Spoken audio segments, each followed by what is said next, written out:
that go, I want you to close your eyes, put one hand on your belly, one hand on your heart. And while your eyes are closed, just listening in, I want you to notice your breathing and your heartbeat and how it's always there. It's always supporting you. You don't have to control it. And we live in a very chaotic, insane world. And whenever you feel overwhelmed, this is one small thing you can do to check in with yourself. Because when you're aligned from within, you can better show up for those around you and be a bigger light in this world. So when you feel chaotic or out of control, always just come back to your heartbeat and to your breath. And we're just going to listen very carefully.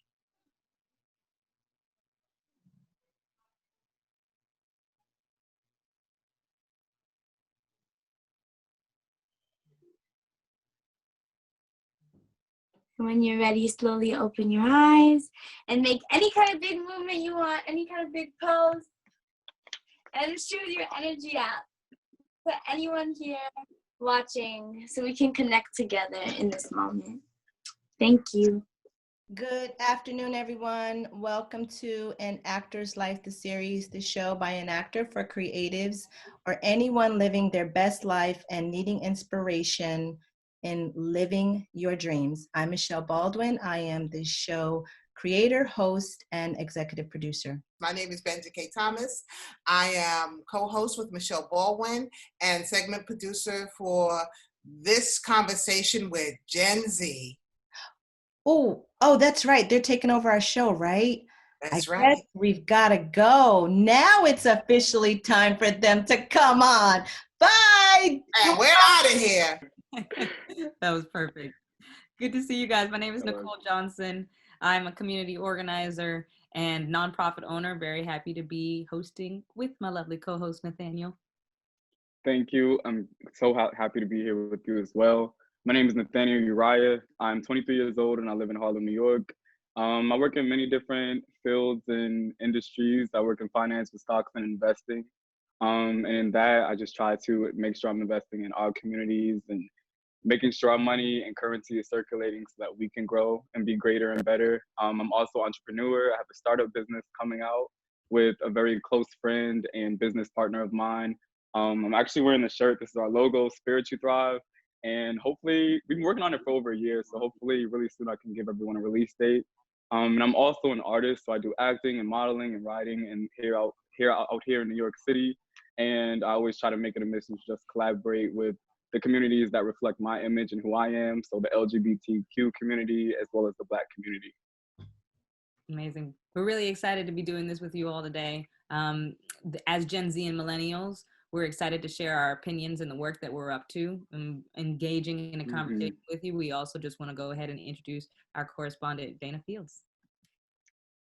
Hi, everyone. My name is Dana Fields. I'm 20 years old, and I'm a junior at Montclair State University studying television and digital media. I am an aspiring television producer, director, and hopefully actor. And today I'm your show correspondent for today. So first things off, before we begin, sorry about that. Before we start, let me go over some housekeeping rules. For our Zoom room attendees, don't forget to use the raised hand request or send a message in the chat box to all. And please make sure all of your phones are muted. For our virtual community, we are so excited that you could join our show today. And if you have any questions or commentary, please post on the YouTube live chat feed, and I will convey them here live on the platform. So make sure to like, love, and express whatever you're feeling. Thank you, and enjoy our show. Thank you, Dana. As just to add on to what Dana said, I want everyone to know that I know everyone's watching from home or work or wherever you are, and I just want people to know that this is a safe place. When we speak here, we want to come from a place of love, and we want to come from a place of respect, more importantly. And I know so many people are going to have a lot of opinions and feelings about everything we're going to talk about.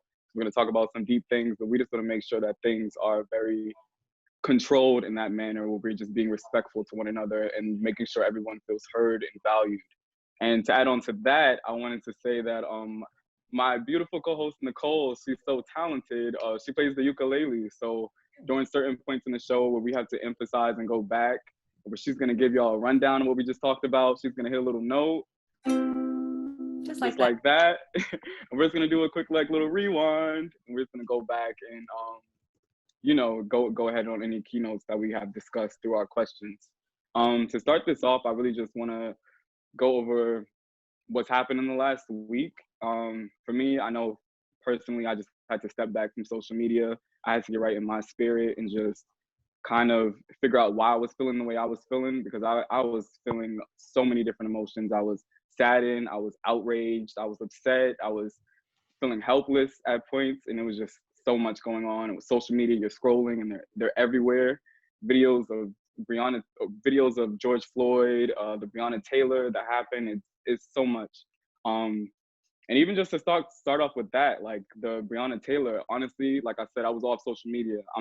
I just got back on social media about 2 or 3 days ago to work on this project, and I was completely unaware of the Breonna Taylor incident until I just did my research on it over the last couple of days. Right. And that in itself is just crazy. I heard that they passed a law so that I don't know exactly what state she was in. I have to go back in that, but just basically a law with officers not knocking on people's doors and barging in. There's some type of law that they put out with that, but it's still been 91 days since officers have been arrested for her murder. And I'm getting to the point where it's just like, why do Black people have to die in this country for policies to change?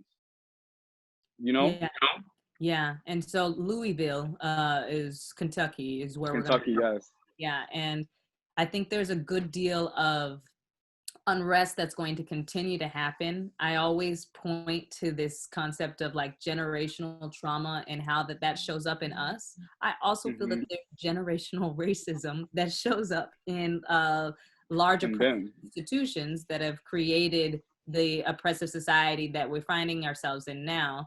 And those things are going to bubble up just like our generational trauma bubbles up in us. And so I feel that the Breonna Taylor case is just indicative of that it is entirely true that the kind of savage nature of that murder creates such a ghastly issue in our community. It is like, where does that type of like rage and pain and lack of like being able to pick up social cues come from? And I think it comes from just like generational things, just like in our bodies, sometimes oppressors don't know how much power they have. So it's great that we're taking our time away from social media, but then when you get on social media, you find out not only are these things persisting, but there is like a great deal of it. Like daily, there will be a new case that happens every single day. So we're spending a lot of time on sharing our thoughts today, and we're going to share our opinions, but then we also have some questions. So Nathaniel, if you want to take it away with your questions, we can do that. Yes, I would love to start it off.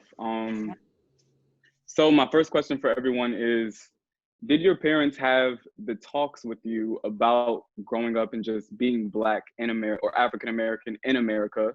Did they have the talks about discrimination, how to handle police? If they did, what age were you when you had this conversation? And if your parents didn't have this conversation with you, how has that affected you growing up as an adult? For me, I remember being around 7 years old and hopping in the bed with my mom, probably on a Sunday morning. And I remember asking her, because I was just so confused and curious myself, like, Mom, why are we Black and some of our close family friends white? And I was really just asking from a place of innocence and also a bit of ignorance, just because I haven't lived a life of many experiences at that moment.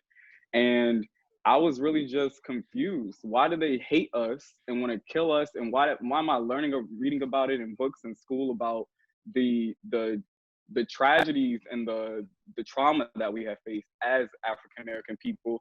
And I was confused as to why we had family friends that were of that race that were doing those things to me. So it was a lot going on there. And as I've gotten older, I've even had, just having experiences with racist people, and as well as people that just so happen to be white that are actually good people, and they aren't racist.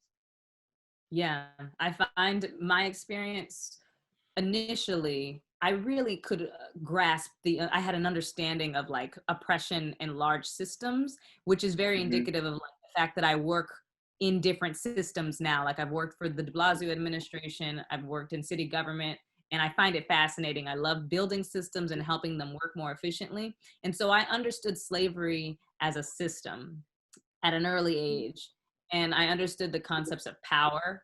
And it was very fascinating to me. So I think I had more questions than my parents actually telling me anything about it. Like I understood the police department and its history in oppressing Black and brown people from an early age, and how that system has essentially just been born of the Black codes and of Jim Crow and the jail system. I was like aware of those things, surprisingly, and I can't tell you exactly. I think it was through imagination that I could imagine. I could watch like a movie about slavery, and I could imagine all of the other things that I might not know of. I might not have read about those things, but I could imagine what things were in place that made this instance grow, or made this system of oppression grow. And my imagination, using it for the history stuff, is what like led me to social justice work.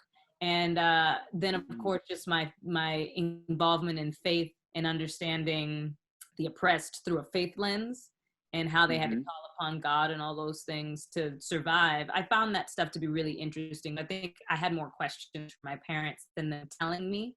But yeah, maybe we can even pose this to people in the room if there's a question. Did you want to do that, Nathaniel? Yes. I'm gonna read the question again, and we're gonna run into Dana and see if anyone has any comments or wants to speak about that in itself. So the question was, did your parents have the talks with you about being Black in America, talking about discrimination, the future you would face growing up as African American, and how to handle police when you're dealt with them? If so, what age were you? And if they didn't have this talk with you, how has that affected you and your upbringing? So Dana, does anybody in the comments have anything to say about that? No, not yet. We're still waiting on a few comments. We're still waiting on a few people. Obviously because the connection is delayed on the live chat, that we're gonna have to wait a few moments before they actually hear your question. So they should be coming in soon. Yeah. Okay.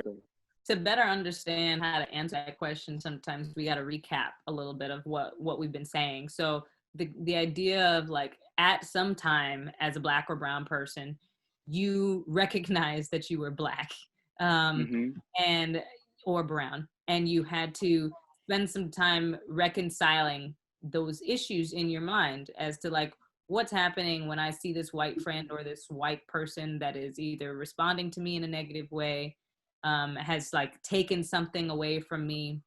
Those moments are really surprising at an early age.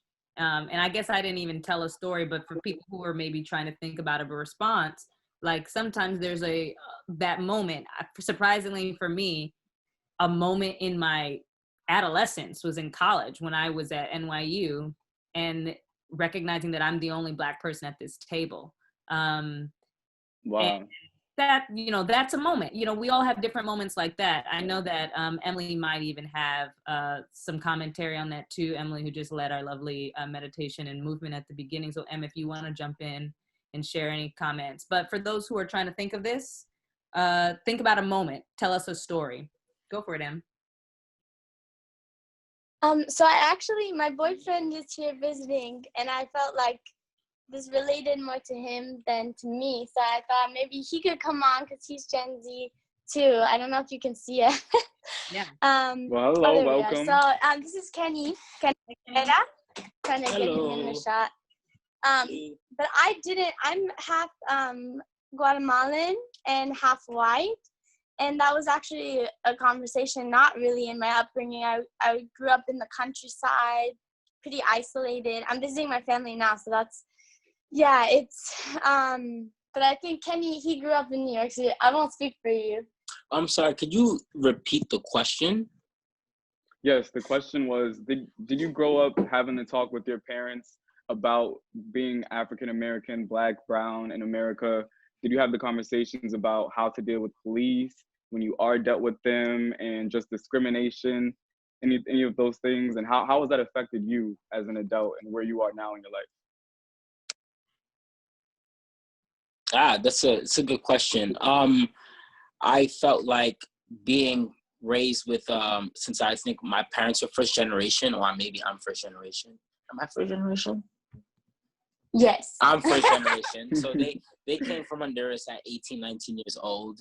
So I'm first generation, and they essentially their approach was like just stay out of trouble.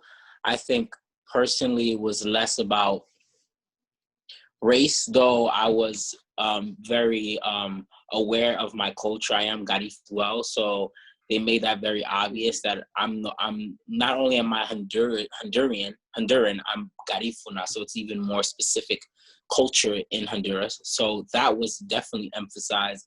But when it came to kind of like how I interacted with people and all the discrimination, they just always just told me to focus on my education and just staying out of trouble. While that's a formula I'm pretty sure a lot of people use, I've been fortunate enough that that's worked for me a lot, where I'm just like, for most of my years, I went to school, came back home, didn't mess with people who I thought were trouble, and I kept my head in the books.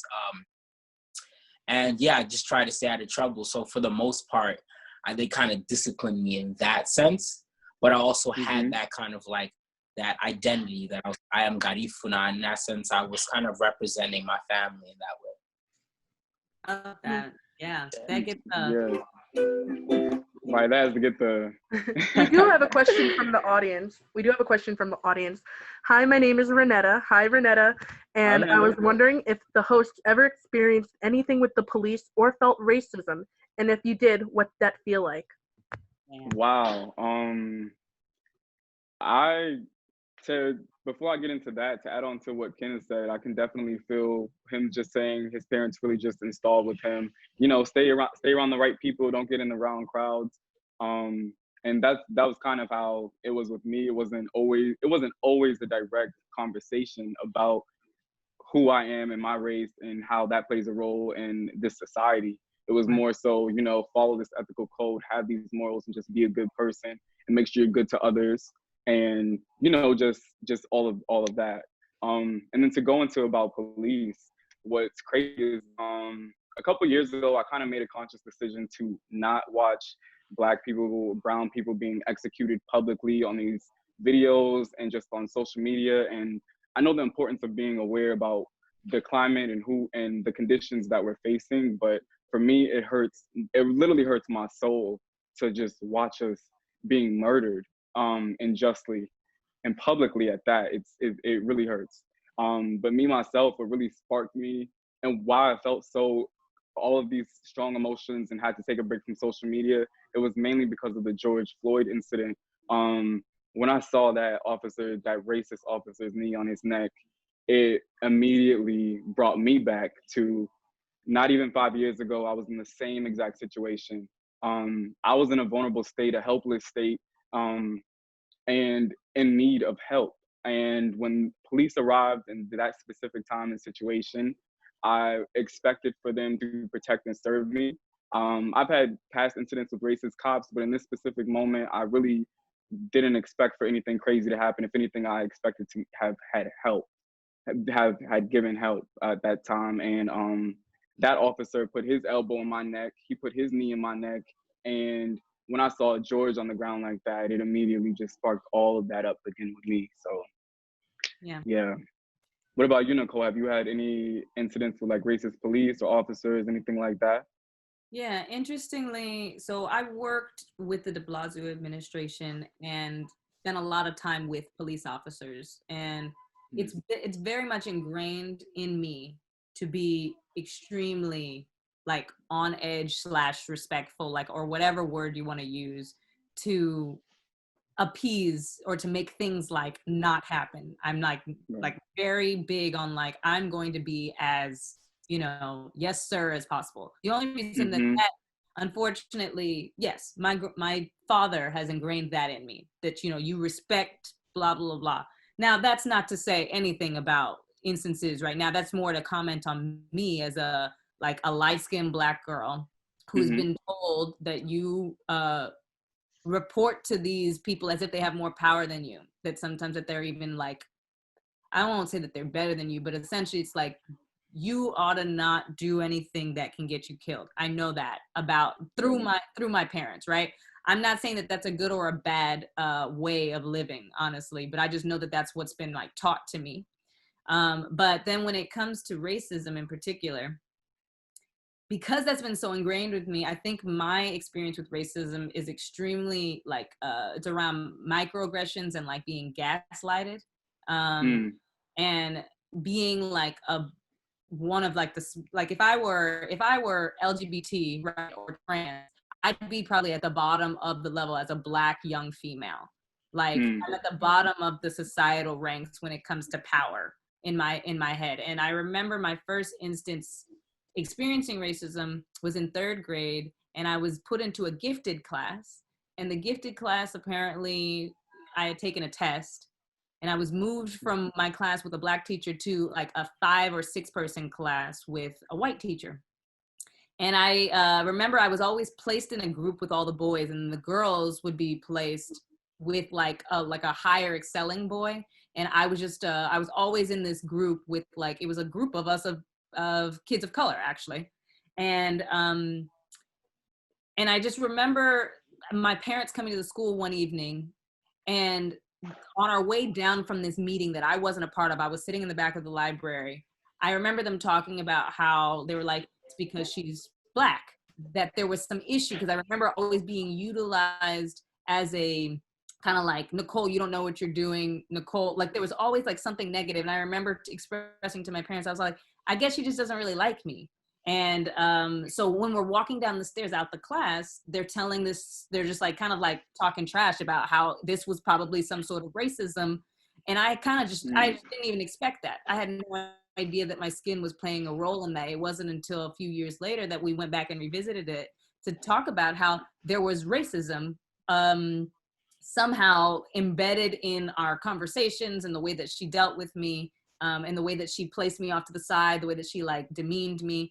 All the things that then happened several years later in every single one of my jobs with a white employer, or with like a white powerful employer. And so those things, I think, built up, which then probably makes me such a yes sir kind of Black person. I am unfortunate. I actually don't think that it's a good characteristic of mine. I'm very much like, yes, white employer, I will do everything for you. It is it's a little annoying how much I do this. And so, and it makes me question myself as to like, it's something that I'm grappling with. Let's just say that. So in response to the question, I have experienced it. I think it's very much embedded in my personhood and how I show up with white employees now, or employers right now.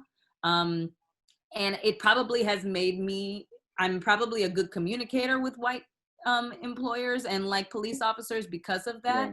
But I do know that it is sometimes not a good feeling to feel subservient. So that's my response to that.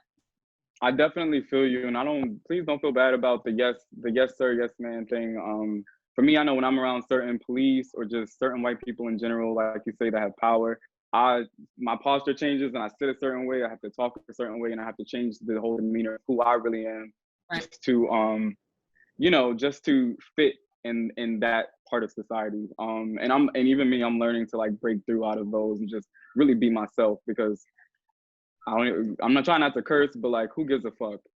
Be yourself, love yourself, and who doesn't accept it, they could be gone. right. But to move on to the next question, and this is like one of my favorite questions so far, because I want to hear what everybody else has to say about this. What do you think major corporations and businesses can do to directly and more importantly, effectively contribute to Black and brown people, other than sharing a hashtag or a post? What can they really do to help us? For me personally, I feel like there is a plethora of things that they can do for us. And it doesn't always have to be about donating money. I'm tired of like, oh, like we donate 100,000 or 10,000, and like that's great and that's nice and all, but there's literally millions of people around the world protesting right now.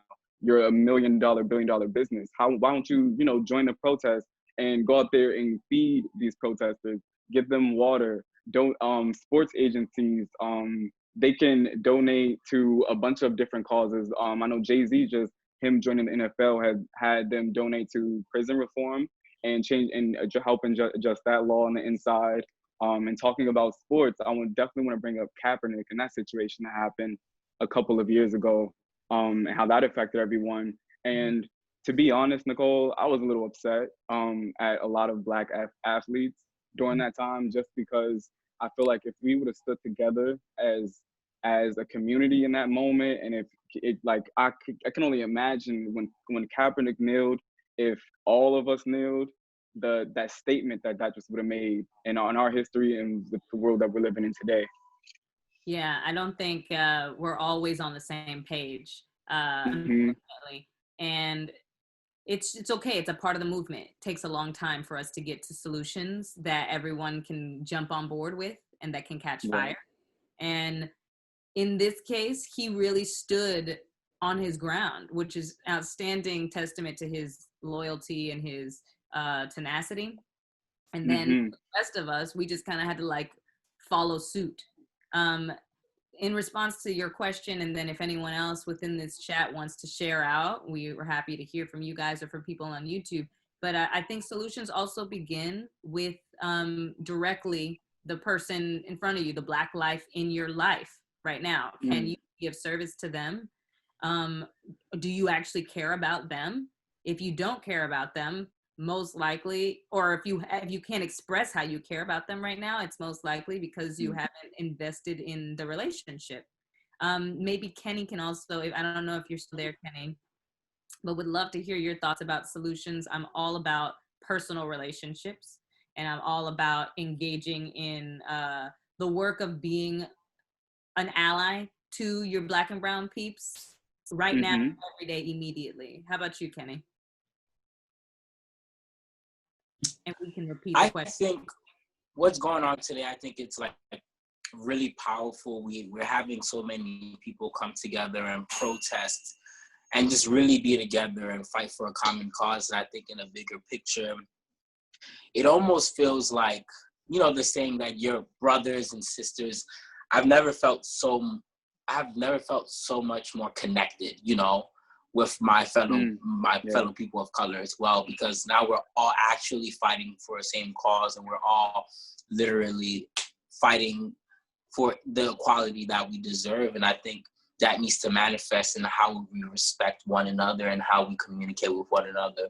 Because things like this, we could mean so much about what's happening with corporations, but if we're not like really respecting each other as if we're brother and sister, if you get what I'm trying to say, the problem will only escalate, because we could be respected by other people, but if we're not respecting one another, then what's the good in it?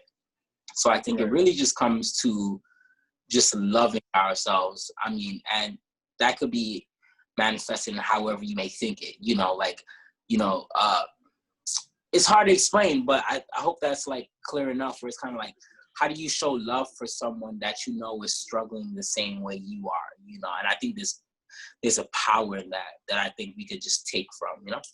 For sure. Yeah, it definitely goes into like, I don't know if you've ever heard anyone say like, you can't love anyone until you love yourself first. I definitely feel you with that. I'm gonna read the question one more time, and then Dana, if you would like to have your input, or if anyone else has any questions or comments. So the question was, what do you think major corporations and businesses can do to directly and, more importantly, effectively contribute to Black and brown people in the Black Lives Matter movement, other than sharing a post or a hashtag? What can they really do to help us? I really feel like donating could definitely help. It's the really big corporations, and they have tons of money. And I read an article about how some of these corporations, like Chick-fil-A, they donated a lot of money to anti-LGBT type of programs and organizations, camps and stuff, and they paid for that. And then when people called them out on it, they took it back and they said, "Oh, we're sorry, had a giant apology, whatever." And then next thing you know, boom, this year they got caught paying 3 times the amount they originally did. So, like, what does that say about that? You know, like, what is, like, gosh, I love Chick-fil-A, like the food, but like it's just like that just like ruins, like for me it ruins Chick-fil-A for me. And I know everyone's entitled to their own opinions and everything, but like it just doesn't help at all. You say that your Black Lives Matter, you say that you want to help support, you post the picture, you even sell merch, whatever. But if you're not donating, then what are you doing? Because otherwise you're not doing anything. You're all talk and no walk. So we have someone that's asking a question for the hosts. Hi, my name is Prim. So as someone who is a non-Black POC, I have been reading all that I can on white privilege to understand the dynamics of race, essentially. She's still typing. But but to jump off of what you just said, like I know as a consumer, it affects us. And what I'm so grateful for is the fact that Gen Z and millennial generations were very aware, and we're focused on expanding our consciousness as a collective, so that we are one. And just in that information that you shared, things like that we're able to recognize very quickly and very easily, especially just with the way technology has evolved in our own lives. And that way, we're able to make conscious decisions on, do we want to buy from this brand? Do we want to invest in this brand? And being more conscious about who we choose to invest our money in. Mm-hmm. That's why, like, at least like a goal for me is to support more Black-owned businesses. Like I have a friend who is who's doing this t-shirt campaign for her 21st birthday, and she's selling t-shirts for her 21st birthday, all at $21. And so I decided to invest in her and get a t-shirt, and I'm waiting for it any day now. But I'm excited to be putting my money somewhere that I know that people can actually use it and benefit off of it. Pramila's question to the hosts are: do you feel it's beneficial for non-Black POC to read about white privilege if it does not necessarily apply to them? Oh, so the question again is it necessary to educate yourself? Yes. Even if it doesn't affect you? Just to repeat. Yes. Yeah. And what I'll say briefly is that there's a very necessary thing for people who are in power also, corporations, let's say, to employ Black and brown people. If they don't have Black and brown people currently on their payroll, they are a part of the problem. But then also when it comes to this one in particular, yes, it's so necessary to educate yourself. I'm so about it right now. Like that should have happened before this. I don't necessarily blame the education system, but I know that we didn't have great resources that help us to understand the stories of everyone. But if it doesn't affect you, you definitely have to learn more, and you have to understand people's stories so that you can be a better empathizer, and then someone who's moved to do things when you see a vulnerable community in trouble. Most definitely, I completely 1,000% agree with that. And just me being an African American, I feel it's important, if not the most important duty for just white Americans specifically, talking to them.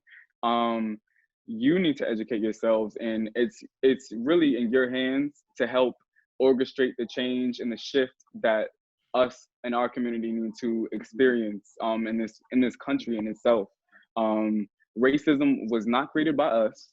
It is not our problem. Racism is from racist people. It's their problem and the problem that they have with us. And yes, there are things that we can do to, make our lives easier. But at the end of the day, they have to cut the shit out. I'm sorry, but they have to cut it out. It's a lot of it is in their hands. Yeah. Prim has a follow-up question. What can she do as a non-Black POC to be a more effective ally to Black people during this time? Thank you for all these questions. I love that question. You want to do it, Nathaniel? I'm happy to jump in if you need. Right. Can you ask it one more time, please, just so I'm clear? She wants to know, what can a non-Black POC do to be an effective ally to Black people? Okay, I feel like to even just start that off, or to give an origin into that question, listen, we live in a world with a bunch of different people, right? I'm sure that you as a non-person of POC, that you have Black people in your life or brown people in your life. And so I would just say to start there. You don't have to go out and do some major, tremendous move and, trying to support us. although that's great and we appreciate that and we love y'all for that, it's just really focusing on the people that are already in your life and how can you support them? How can you show them that you care and that you love them? Something simple as an example with everything going on in the last week, you as a non-POC, have you reached out to your Black and brown friends during this time, and how are you helping them and talking with them and helping them cope with everything going on in the world? For sure. And then we're getting ready to move on to the next segment, but I also wanted to add, there's a sense of shared trauma, most likely, that you, as a person of color yourself, this is, Prim is a person of color. I'm just confirming. Prim is Indian. Indian. Okay, yeah. So every person of color in the world has probably experienced some sort of oppression at the hands of Eurocentric life. And I think at some point in our culture. And so I think being able to look into that history and then try and imagine, like I was saying earlier, that concept of imagining what this community could be going through, and then expressing that specifically to the people within your community that may not think that this is an issue, because there's people within other groups of color who may not think that this is as much of an issue. You can express it to them and be like, let's liken it to the Jews, or let's liken it to another, oppressed people group. Because sometimes they forget, but we need allies from every culture to be able to shift this. And so telling stories, I think, is the way to go. Telling stories and making sure that you can connect them to help people understand how to empathize, even if they can't totally relate to the Black experience. So thanks for those questions, Prim. I think it is time for us to do a nice little shift. Did you want to close out your segment in any particular way, Nathaniel? Because I know about feeling. Let me ask just one more question. Yeah, do you think? And this is kind of it's kind of a little bit what you just said about the education system. Right.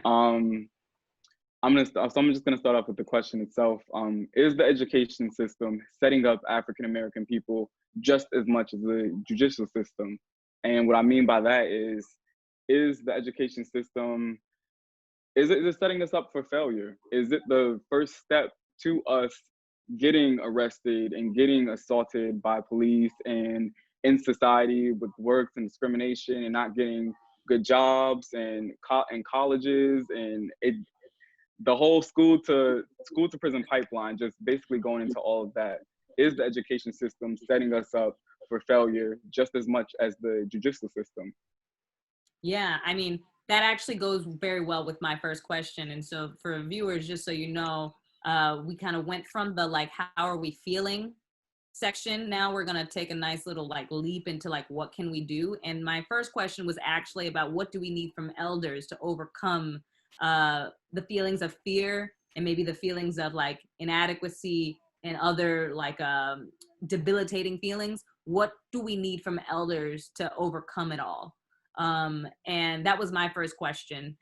Being a part of the education system, and then also working very closely with the Department of, not necessarily the Department of Justice, but MOCJ here, that's the mayor's office, the mayor's office, and how they deal with our prison system. I think I have found that these systems are riddled with bureaucracy, and the amount of bureaucracy and the civic inefficiencies, just basically people who are unable to communicate effectively with their coworkers about social issues or about the things that the kids need, or the things that people who are incarcerated or formerly incarcerated need when they return. All of those things, they get lost in the cracks when it comes to these large systems like the Department of Education or the Department of Justice. I find it with the amount of people that we have in the world, or in this nation, or even in this city, it is so difficult to look at people as people. They're just numbers of how many people can fit in this classroom, 50 kids in this classroom. And then really the idea is just to get them through class so that they can say that they were attending, get them to a standardized test, but there's never, how do I cater to the kid? How do I cater to the trauma that they're experiencing? How do I cater to the risk factors of their lives and how that's gonna change the way that they're educated or the way that they're feeling about themselves? What are some additional services? No one has time for it. I know it because I've worked in city government, And most of the time your 9 to 5 feels like it's packed with meetings, and then you don't get anything done. And then you create a budget, and the budget isn't allocated correctly, and then you have to train people, and then people aren't trained effectively, and they're so distant from the community. It's so much bureaucracy. So when Just it like comes to, it's like just a finish rollover. over each other all day, every day. And then who gets the end of the stick is the kid. It's the student who's like, I don't really know what I'm doing after college or after high school. And then they're stuck feeling powerless because they weren't given any power. I think the question that I had at the beginning of this segment was like, do you fear for your life during these times, and why?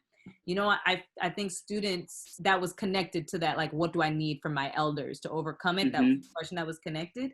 And it's like, do you fear for your life? Yeah, I fear for like the livelihood of Black and brown kids after they graduate high school. I'm all like, these kids aren't gonna know what to do. Like, we don't know what's happening after this. We don't know how to move forward.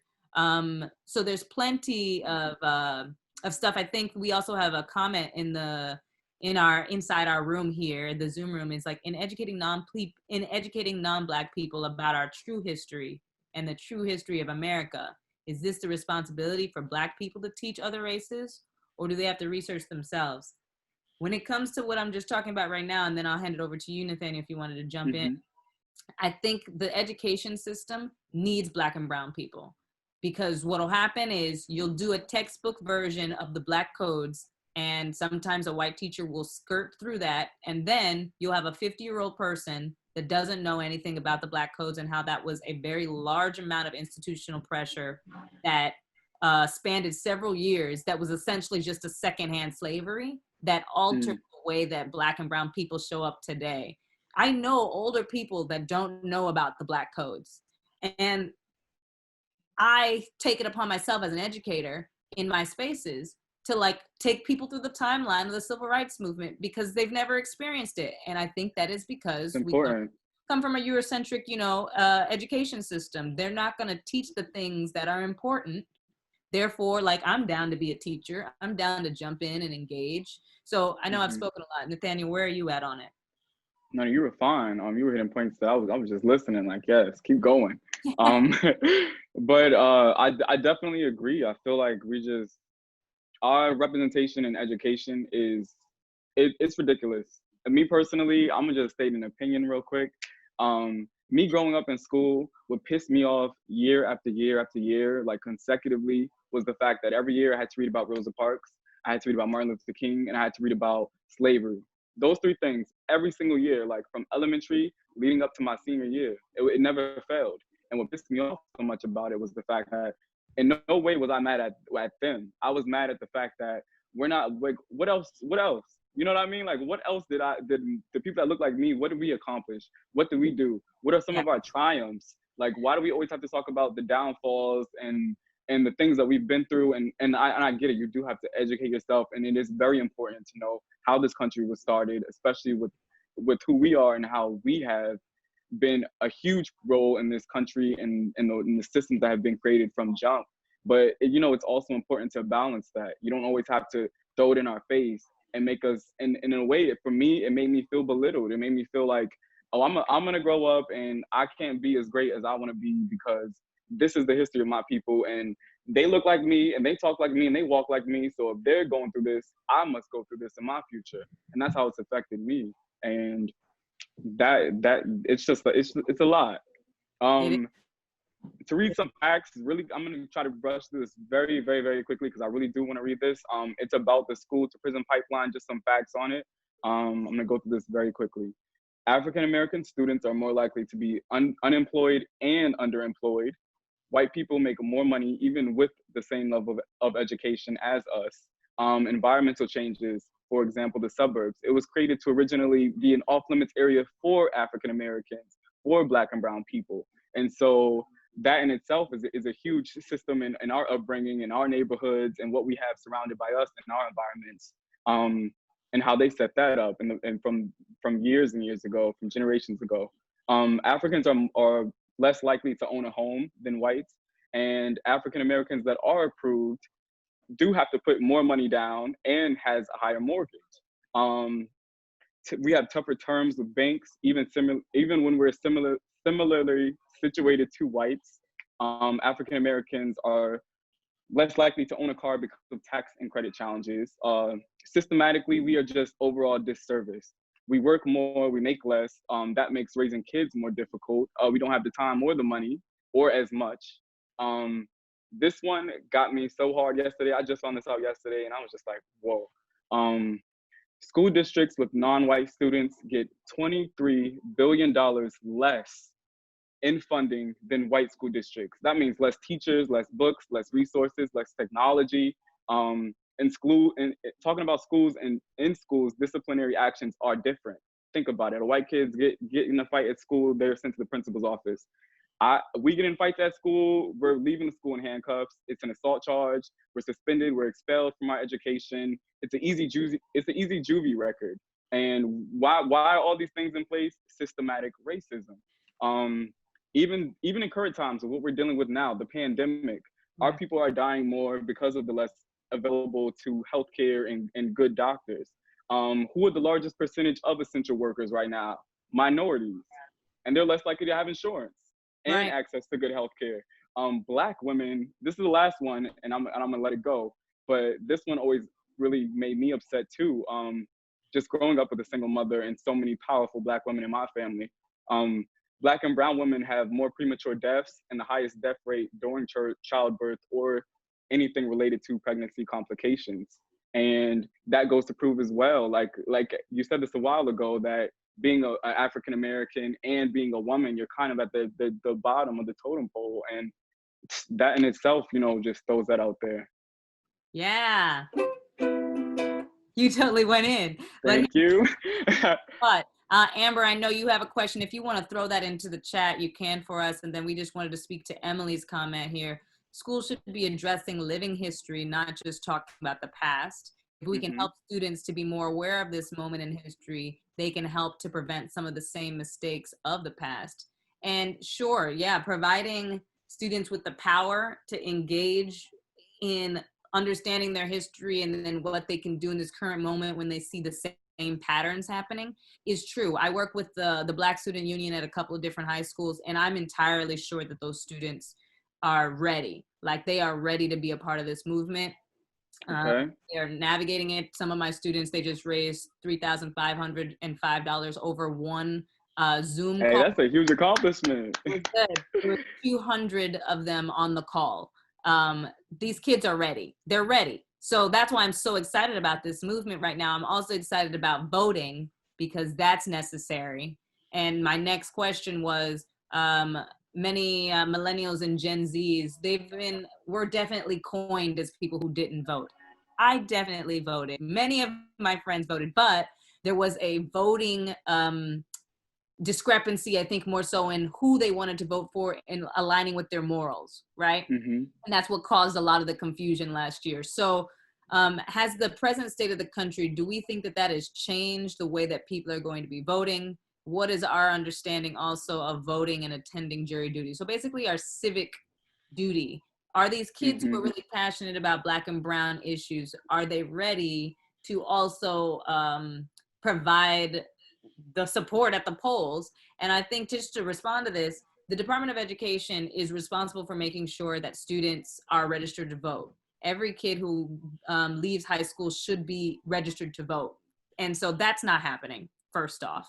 And that's extremely disappointing, because if not, then that means, like, if your parents don't vote, then most likely you're not going to vote. And what other place besides your own personal volition are you going to learn that you need to vote? It's ideally from your teachers, sometimes from your friends, but the Department of Education has to get on that, because that's the easiest way to make sure that every person in the nation votes, is if the high school makes sure that before you graduate, you are registered. No, definitely. Yeah, if you wanted to jump into that, I know Amber also threw a comment in there, and maybe Dana has some comments for us. We've been jumping back and forth. I know we've been jumping back and forth. I'm gonna just say something really quick, and then Dana, if you would like to pop in and let us hear some stuff from you. But just about voting in general, I've even heard myself mixed conversations and kind of perceptions on voting through all different ages in our community, from younger African Americans, the older African Americans. It's mainly just mainly the problem with people, and the rebuttal with that is, does voting work?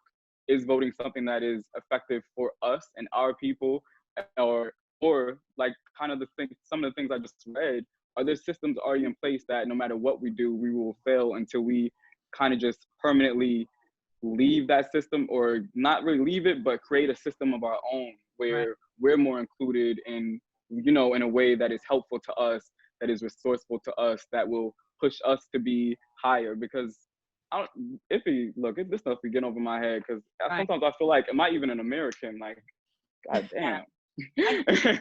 You know, that Yeah. like, I'm voting in the same country as y'all in America, and yet the vote, like, y'all laws and y'all regulations and your feelings on us, it's like, where are we? Are we in the same place? That apathy, though, sometimes gets me too, and I'll be like, well, Yeah. I don't know if this is actually going to work. But I think that we can't put it down, because our generation, the generation before us, did a really good job of So much that got us where we are now. Yeah, so I'm like, I'm gonna just go ahead and just make sure I get to the polls, because I can, you know, if Exactly. may not hit everything.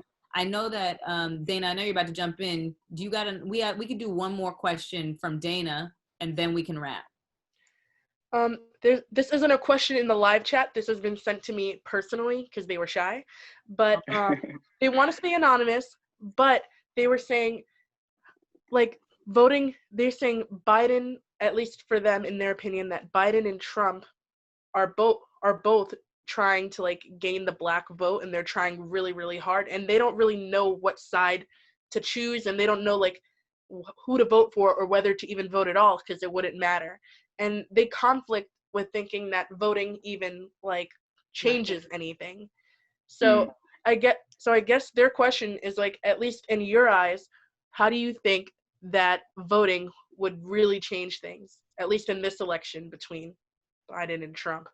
Sure, I'm happy to speak to that. And then I'm happy to personally endorse Joe Biden, just because that is what I will be doing. Now, that's a personal decision if this person needed that. Now, what voting does for us, it is something that our forefathers forefathers as in my ancestors. I don't want people to confuse that name with anything else. But my ancestors fought for our right, for suffrage.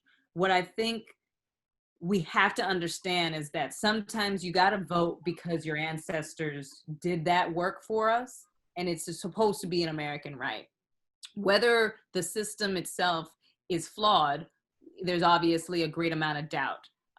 What we can spend time thinking about is, when we are in a democracy and ideas compete, essentially your voice in that one walk over to the poll is part of that process of democracy competing. So, or people within a democracy competing. So, like, if you can say that my voice is somewhat aligned with a candidate, right? And therefore I want the country to lean in that direction, I need to contribute my voice, even if it's just one vote, right? There's so many of us. In New York City, 9 million people. You do have to show up at the polls if you want even the slightest chance of your voice being represented. And I understand that the numbers are large, and it seems like you can get really apathetic and like, who knows what happens? But honestly, who knows what happens? You could be the extra vote that leans us towards the world that we want to see. So if you believe in something and in someone, a representative or a candidate, we have to spend some time really investing in every avenue necessary to be able to get our voices heard. And I think voting is just one of the many, but definitely one of the most important ones, as we've seen in this last election, because the entire nation told us who they were last month or last year and last 4 years, and we've had a hard time. So we really just can't even we can't throw this one out. We have to be the people that are like, yes, I'll at least show up at the polls, because we just don't want to make that same mistake again. Exactly. Everything you just said, yes, I'm with it. Yeah. And I think we're getting ready to wrap. This has been such a fun conversation. I know. Delved into a lot of stuff. I think we talked a lot about social personal responsibility. We talked about what it means to be an ally and how to engage in work that helping people tell stories so that we can empathize. And then we also talked a lot about our personal identity. It looks like we do have time for one more question, but when it comes to identity, I just wanted to say that our personal stories are extremely important. So feel free to continue to share your story on your social media platforms with other people, because the more we talk to one another, the better we are aware of the things that our friends and our families are struggling with. And therefore, hopefully we can move and shift culture in favor of them in hopes that we can showcase that we care. So why don't we do one more question from maybe from my list right here. And maybe, honestly, I love this question of how does caring for Black lives show up in your values? I always talk about how our values are, if you value your relationship with a higher power or some sort of religion, you're going to show up to your house of worship every week. And this is going to be the quick last question, because we got to wrap up soon. But basically, your values are going to show up in your world. You're going to go to your house of worship every week. You're going to read whatever text, right? If Black lives actually matter to you, and it's a part of your value set, how does that show up in your life? Like, what happens daily or throughout the week that actually showcases that you value Black lives? Any thoughts about that, either Dana or Nathaniel? Dana, would you like to go? Okay. So, showing that you care for like Black lives, like I've been asked by a lot of my non-POC friends, because the college I go to, there's big majority of white people there, and you know, it's very easy to show that you care. At least for me, to show that you care, like the way I show that I care is like posting on social media and using my voice to empower other people and reach out to other people and share it. But Right. I've noticed that a lot of people aren't like that, and they have been very, very quiet on the matter. And for me personally, because like I keep hearing, if you're silent, you're on the side of the oppressor. So when I do communicate with my conflict with them, asking them how they feel, turns out some of them actually do come from racist families, or their families have brought up the topics of Black Lives Matter, claiming how they're for cops and how I've known people that are friends of mine, and their parents, they would say hi and be super nice to me, but they're like behind closed doors, they're pro Trump. They believe Black Lives Matter is a joke. Like, they don't believe anything. So it's like really conflicting to see people that I know and love, and they know what's right going on right now about Black Lives Matter, and they believe so heavily in this stuff, and they want to support, but they just can't do it outwardly. So when I asked them what they do, they said that they just try to donate. They sign petitions quietly, and they didn't ask me questions because they didn't want to feel guilty or like kind of make it like awkward. But like for me, just telling me how much like they care about the Black Lives Matter movement and everything, like that just meant a lot to me, to have that conversation and know where their head is at. Yeah. So this has been outstanding, and I'm so thankful that I've gotten a chance to speak with you guys, and I've gotten a chance to hear from all the we had some really great questions from the audience, so we appreciate that. We did. Yeah. If I can, I would just like to say thank you to some of the people that joined. Renata, thank you for joining. Melissa Myers, Pramila Baisia, thank you guys for joining and for talking to us today. We appreciate it. Amber, you too. I saw you out there. Yeah, the truth. Well, friends, I think in the middle of the civil rights movement that we are so lucky to finally be a part of. I feel like I've been waiting for this forever, honestly. I think that we're all leaders, and we're designed to be a part of this movement. So let's continue to just move forward and to not stop, because we cannot stop doing this. It is consistent. I don't have any other parting words personally, besides I see you and I celebrate you and I support you, the three people on this call, and all of our lovely mentors who have given us this opportunity. Daniel, if you wanted to say any other last things, we'll do it out with a little ukulele or something like that. All right. Just before you get to playing and we have a little concert, I just definitely want to say, bring up everything that we're surviving right now on top of this, the pandemic. My hearts are with everyone. I know so many people that have lost loved ones and so many people that are separated from their families for long durations of time.